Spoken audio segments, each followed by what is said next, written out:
Hello everyone, எப்படி இருக்கீங்க? நல்லா இருக்கீங்களா நம்பர்களே?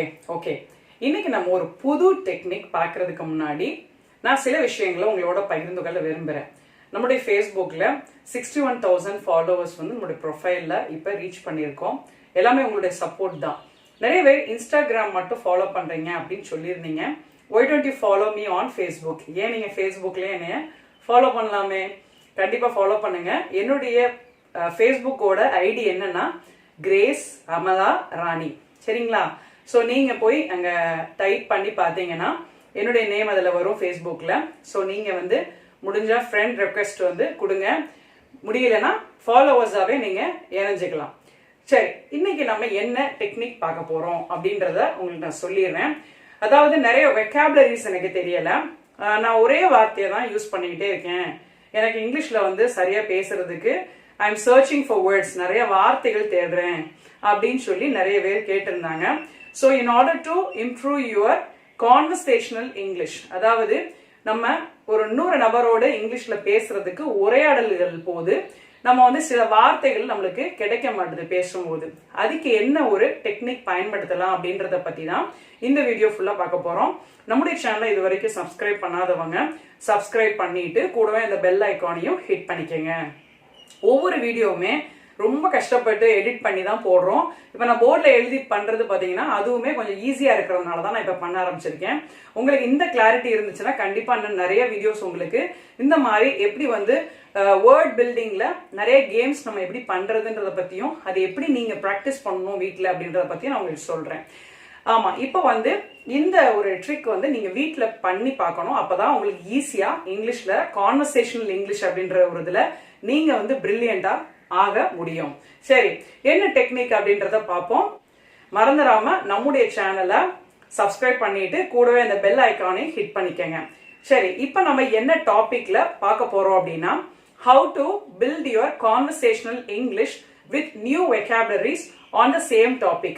ஒரே டாபிக்ல எப்படி நீங்க ஒரு இன்ட்ராக்ஷனுக்குள்ள போகணும் அப்படின்றத பத்தி ஒரு டெக்னிக் சொல்லி கொடுக்குறேன். இதை கத்துக்கிட்டு 4 பேருக்கு இந்த வீடியோ ஷேர் பண்ணுங்க, லைக் பண்ணுங்க. உங்களுடைய கருத்துக்களை நீங்க கமெண்ட் பாக்ஸ்ல தெரிவிக்கலாம். இன்னும் இதே போல நிறைய கிளாஸஸ் வேணும் அப்படின்னு விருப்பப்பட்டீங்கன்னா கமெண்ட் பாக்ஸ்ல என்ன பண்ணணும், யூ ஹாவ் டு இன்சிஸ்ட். அதை நீங்க இன்சிஸ்ட் பண்ணணும். இன்சிஸ்ட் ஏன் பண்ணணும் அப்படின்னா இந்த மாதிரி வீடியோஸ் இருந்தா ரொம்ப யூஸ்ஃபுல்லா இருக்கு, நான் நல்லா இங்கிலீஷ்ல பேச கத்துக்கிட்ட மாட்டேன் அப்படின்றத எனக்கு நீங்க தெரிவிக்கிறது கமெண்ட் பாக்ஸ்ல மட்டும்தான். லைக் பண்றதுனாலயோ நீங்க வந்து ஷேர் பண்றதுனாலயோ எனக்கு தெரிய வர போறது இல்லை, சரிங்களா? சரி, இப்ப நம்ம என்ன டெக்னிக் அப்படின்றத பார்ப்போம். பாருங்க, இதுல நான் ஒரு வேர்டு எடுத்திருக்கேன். I have chosen a word. என்ன வேர்டு அப்படின்னா ஸ்கை கேப் அப்படின்ற ஒரு வேர்டு. இந்த வேர்டு நான் எங்க இருந்து டிரைவ் பண்ணேன் அப்படின்னா I have taken from the main topic, major topic, airport. ஏர்போர்ட்ல இருந்து தான் இந்த வார்த்தை வந்திருக்கு, ஸ்கை கேப் அப்படின்னு சொல்றாங்க. ஸ்கை கேப் என்பது என்ன? Is it a noun or verb? நிறைய பேருக்கு அந்த கேள்வி உண்டு. இது நவுன். ஃபர்ஸ்ட் நம்ம நவுன்ல போவோம். நவுன் அப்படின்றது ஸ்கை கேப். இந்த ஸ்கை கேப்ல நான் எப்படி சென்டென்ஸ் மேக் பண்றேன் அல்லது கொஸ்டின் மேக் பண்றேன்றத பார்ப்போம். What is the meaning of a word skycap? ஸ்கை கேப்னுடைய அர்த்தம் என்ன? போர்ட்டர். போர்ட்டர் போர்ட்டர் அப்படின்றது அர்த்தம் என்ன அப்படின்னு கேட்டா, நீங்க ஏர்போர்ட் போறீங்கல்ல, அங்க போகும்போது உங்களுடைய லக்கேஜஸ் எல்லாத்தையும் யார் இது வந்து இழுத்துட்டு போவா அப்படின்னு பாத்தீங்கன்னா இந்த போர்ட்டர் தான், இந்த ஸ்கை கேப் தான் உங்களுக்கு ஹெல்ப் பண்ண வருவாங்க. அது ஒரு ஜாப், அவங்களுக்கு ஒரு கொடுக்கப்பட்ட ஒரு வேலை அப்படின்னு கூட சொல்லலாம். ஸோ இப்போ எப்படி கொஸ்டின் கேட்கறதுன்னு பாருங்க. இதுதான் கான்வர்சேஷனல் இங்கிலீஷ். ஒரு வேர்டை வச்சு நம்ம கொஸ்டின் கேட்கணும். Would you like to work as a sky cap in airport? இது யாரிடம் கேட்கலாம் அப்படின்னா ரொம்ப டிப்ளமோ முடிச்சு கம்மியான ஒரு டிகிரி முடிச்ச நபர்கிட்ட போய், தம்பி ஏர்போர்ட்ல ஒரு வேலை இருக்கு, லக்கேஜ் எல்லாம் நீ எழுதிட்டு போகணும், மற்றவங்க வர பேசஞ்சர்ஸ்க்கு எல்லாம் நீ ஹெல்ப் பண்ணணும் அப்படின்னு சொல்லும் பொழுது நம்ம இந்த கேள்வியை ஒரு நபரிடம் கேட்கலாம். So this is called as situational conversation. So ஒவ்வொரு சூழ்நிலைக்கு தக்க யார்கிட்ட நம்ம என்ன பேசணுன்றத பத்தி இந்த ஒரு வார்த்தையானது நம்மளுக்கு உதவி செய்யுது. சரி, பாருங்க, இப்ப இந்த ஏர்போர்ட் ரிலேட்டடா நம்ம நவுன் மட்டும் பார்க்க போறது இல்ல, வேர்ப்ஸ், அட்ஜெக்டிவ்ஸ் இதெல்லாம் பார்க்க போறோம்.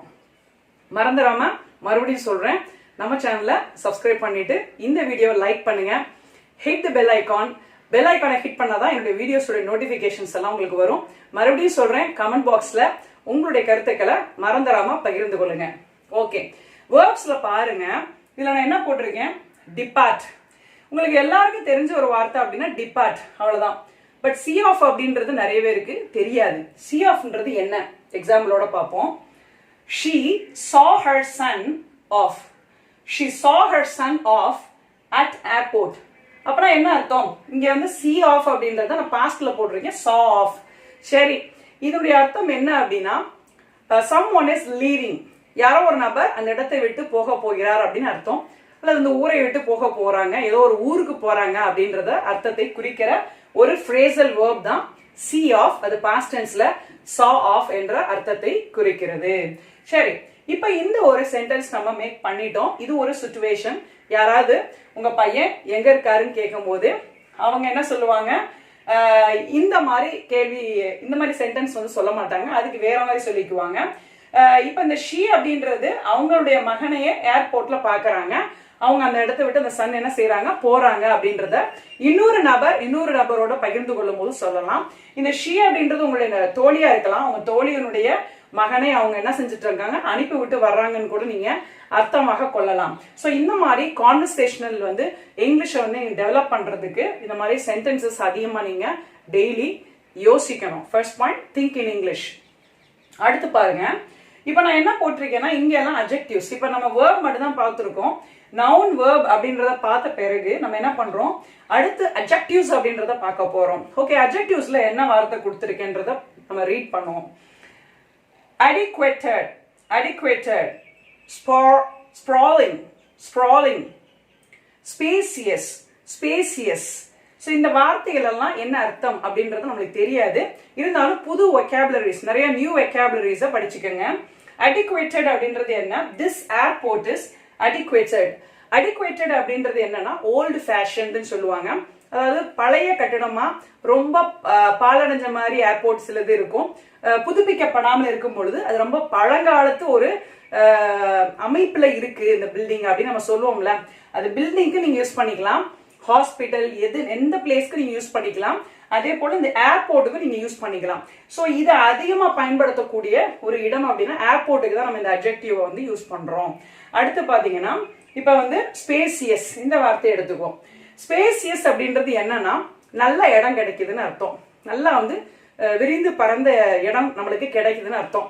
உட்காரத்துக்கோ ஏதோ ஒரு விஷயம் நீங்க செய்யறீங்கன்னா இடம் வந்து உங்களுக்கு நல்லா விரிந்து பறந்து இருக்கிறதுக்கு தான் நம்ம இதை சொல்றோம். So airline has the most spacious seats. So இந்த ஏர்லைன் அப்படின்றது ஒரு ஏரோப்ளைனோடைய பெயர் கூட நீங்க வச்சுக்கோங்களேன், இது ரொம்ப ஃபெமிலியரான ஒரு பெயர், சரிங்களா, நேம். ஸோ இதுல நம்ம என்ன போட்டிருக்கோம், இந்த ஏரோப்ளைன்ல நீங்க டிராவல் பண்ணீங்கன்னா உங்களுக்கு நல்லா விரிந்து பறந்த இடம் கிடைக்கும், so that you can sit comfortably அப்படின்னு சொல்றதுக்கு நம்ம இந்த வார்த்தையை யூஸ் பண்றோம், spacious. அடுத்து பாருங்க sprawling. sprawling அப்படின்றது அதுவுமே பாருங்க ஸ்ப்ரெட் ஓவர் சொல்லுவாங்க. ஸ்ப்ரெட் ஓவர் அப்படின்றது விரிந்து பறந்த, அதே மாதிரிதான் பறந்து விரிந்து பறந்தன்னு சொல்லுவோம். It is a sprawling airport. இந்த ஏர்போர்ட் பாத்தீங்கன்னா இவ்வளோ பெருசா இருக்கு அப்படின்னு சொல்லுவாங்க. இந்த பில்டிங்கை பார்த்தோன்னா இவ்வளோ பெருசா இருக்குன்னு சொல்லுவாங்க. அப்படின்னா என்ன அர்த்தம்னா எங்கெங்கயோ போகுது, எங்கெங்கயோ வழி ஓடுது, ஆனா இந்த இது என்ன செய்யுது, முடிவே அடையாத ஒரு பெரிய இடமா இருக்கு. ஸ்ப்ரெட் ஓவர் அப்படின்றது எல்லா இடங்களையும் பரவி இருக்கிறது அப்படின்னு கூட சொல்லலாம் அந்த பில்டிங்ஸ். ஆனா ஒரு இடத்தை தான் நம்ம இப்படி சொல்றோம். ஸோ இந்த மாதிரி புது புது வார்த்தைகளை என்ன பண்ணணும், you have to make use of it in your routine life. உங்களுடைய தினசரி வாழ்க்கையில இந்த மாதிரி புது வார்த்தைகளை பயன்படுத்தும் பொழுது ஆங்கிலத்துல சூப்பரா நீங்க பேசலாம். இந்த ட்ரிக் உங்களுக்கு ரொம்ப பிடிச்சிருக்குன்னு நம்புறேன். இந்த மாதிரி கிளாஸஸ் எடுக்கும்போது நீங்களே ஒரு 1 hour பேசி பாருங்க, ரொம்ப டயர்ட் ஆகும், நம்ம வந்து ரொம்ப தேர்ஸ்டியா ஃபீல் பண்ணுவோம். சில நேரத்தில் கிளாஸ் எடுத்துக்கிட்டே இருக்கிறதுனால நம்ம என்ன செய்ய முடியும், ஸோ எப்பயுமே வந்து டங்க் வந்து ரொம்ப அதாவது வெட்டா இல்லாம ரொம்ப ரஃப் அண்ட் டஃபா இருக்கும். So we have to drink Boost, அப்புறம் ஜூஸ் இதெல்லாம் குடிச்சு நம்ம ப்ராக்டிஸ் பண்ணணும். இந்த மாதிரி நீங்க கான்வர்சேஷனல் இங்கிலீஷை வந்து நீங்க ப்ராக்டிஸ் பண்றதுக்கு இந்த மாதிரி டெய்லி போர்டில் நின்று நீங்களா கிளாஸ் எடுத்து ஒரு பயிற்சி கொடுத்தாலும் கூட உங்களுக்கு நல்ல ஒரு ரிசல்ட் கிடைக்கும். நீங்க சீக்கிரமா இங்கிலீஷ்ல பேசணும் அப்படின்னா தொடர்ந்து நம்மளுடைய கிளாஸஸை ஃபாலோ பண்ணுங்க, அப்பதான் சீக்கிரமா உங்களை இங்கிலீஷ்ல என்னால பேச வைக்க முடியும். So you need to support me by sharing this video right now. இப்பொழுதே நீங்க இந்த வீடியோ ஷேர் பண்ணுங்க, லைக் பண்ணுங்க, கமெண்ட் பண்ணுங்க. நெக்ஸ்ட் கிளாஸ்ல புது டெக்னிக்கோட ஓகே, உங்களுடைய புது பொலிவுடன் சந்திப்போம். நன்றி, வணக்கம்.